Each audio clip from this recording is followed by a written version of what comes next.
దాని గురించి కూడా ఎక్కడ పత్తా ఉండదు. మేనిఫెస్టో అడ్రస్ ఎక్కడ మనకు కనిపించదు. అడిగితే మాత్రం చంద్రబాబు నాయుడు గారికి బీపీ పెరుగుతుంది. ఈ మధ్యకాలంలో ఆయన బీపీ చాలా ఎక్కువగా పెరుగుతూ ఉంది. టపాని ఎక్కడైనా పొరపాటున చంద్రబాబు నాయుడు గారిని ఎవరైనా నిద్ర లేపి మావిగన్ అని చెవులో అన్నారంటే మాత్రం అక్కడే పడిపోతాడు. ఈ మధ్యకాలంలో చంద్రబాబు నాయుడు గారిని ఇవన్నీ కూడా చూస్తూ ఉన్నాం. 143 హామీలలో మనందరికీ కూడా ప్రధానంగా కూడా కనిపించేటివి పెట్రోలు డీజిల్ కళ్ళ ఎదుటే కనిపిస్తూ ఉంది. పెట్రోలు డీజిల్ పరిస్థితి ఎలా ఉంది అని చెప్పి చూస్తే ఈరోజు పెట్రోల్ 117 రూపాయలు దాటింది. డీజిల్ చూస్తే 105 రూపాయలు దాటింది. ఈ పెట్రోలు ఈ డీజిల్ను చంద్రబాబు నాయుడు గారు ఎన్నికల మేనిఫెస్టోలోనే పెట్టారు. అధికారంలోకి రాగానే పెట్రోల్ డీజిల్ రేట్లు తగ్గించేస్తాను అని. చంద్రబాబు నాయుడు గారు అధికారంలోకి వచ్చి 2 ఏళ్ళు అయిపోయింది, 3వ సంవత్సరం కూడా మొదలైంది. ఈరోజు పెట్రోలు డీజిల్లు విపరీతంగా బాదుడు కనిపిస్తూ ఉంది. ఇప్పటికే పెట్రోల్ 117 రూపాయలు దాటింది, డీజిల్ 105 రూపాయలు దాటింది.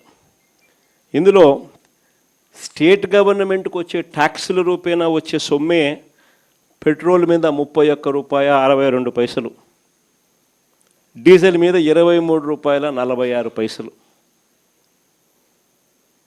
ఒక్క పెట్రోల్ డీజిల్ మీద మాత్రమే రాష్ట్ర ప్రభుత్వానికి వచ్చే ఆదాయం.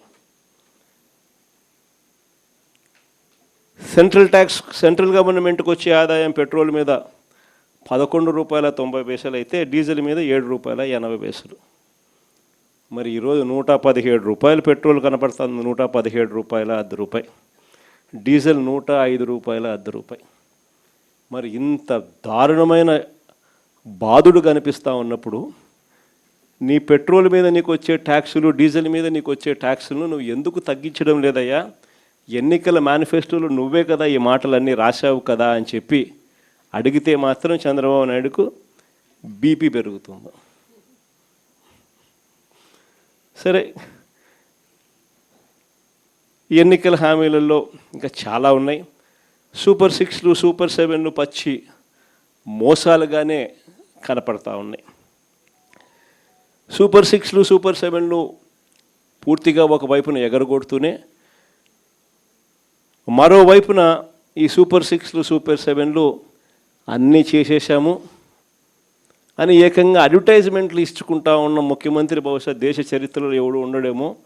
ఇంతగా అబద్ధాలను బుల్డోస్ చేసి పేపర్లో అడ్వర్టైజ్మెంట్లు ఇచ్చి మరీ దాన్ని ముందుకు తీసుకొని పోయేటోడు బహుశా ప్రపంచ చరిత్రలో ఎవడు ఉండడేమో అబద్ధాలకు, ఒక చంద్రబాబు నాయుడు గారు తప్ప. ఇదే పెద్ద మనిషి చంద్రబాబు నాయుడు గారు తాను ఫలాని మంచి చేశాను అని చెప్పి చెప్పుకునే పరిస్థితి లేదు. నోరు తెరిస్తే అబద్ధాలు తప్ప ఆయన నోట్లో నుంచి ఏవి కూడా ప్రజలకి 2 సంవత్సరాలలో ఫలాని మంచి నేను చేశాను అని చెప్పి చెప్పుకునే పరిస్థితి లేదు. ఈ 2 ఏళ్లలో ఆయన చేసిన మంచి ఎక్కడా కూడా లేదు కాబట్టి, చెప్పుకునేందుకు ఏమీ లేదు కాబట్టి ఆయన డైవర్షన్ పాలిటిక్స్లో పూర్తిగా నిమగ్నమై ఉన్నాడు. ఏ అంశమైనా కూడా డైవర్ట్ చేయాలి, ఏ అంశమైనా కూడా ప్రజలను ఈ టాపిక్ నుంచి ఈ టాపిక్లోకి మభ్యపెట్టాలనే ఆలోచనతోనే, దిక్కుమాలిన ఆలోచనలతోనే అడుగులు పడ్డాయి. అందుకే ఈ మధ్య లేటెస్ట్గా గొడ్డళ్ళు, కత్తులు, కటార్లు అంటూ కొత్త డైవర్షన్ పాలిటిక్స్ కూడా ఈ మధ్యకాలంలో మనమంతా కూడా చూస్తూనే ఉన్నాం. నిజంగా ప్రజలందరూ పిచ్చోళ్ళని చంద్రబాబు నాయుడు అనుకుంటున్నాడు, కానీ ప్రజలు చాలా తెలివైన వాళ్ళు, ప్రజలు చాలా చైతన్యవంతులు.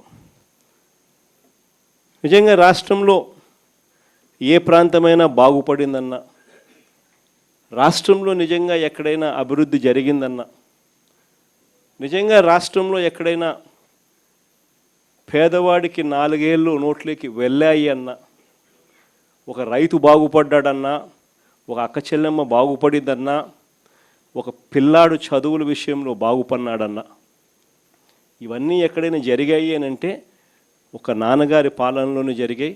దాని తర్వాత వైఎస్ఆర్ కాంగ్రెస్ పార్టీ మీ జగనన్న పాలనలోనే జరిగాయని చెప్పి కూడా గర్వంగా చెప్పగలం.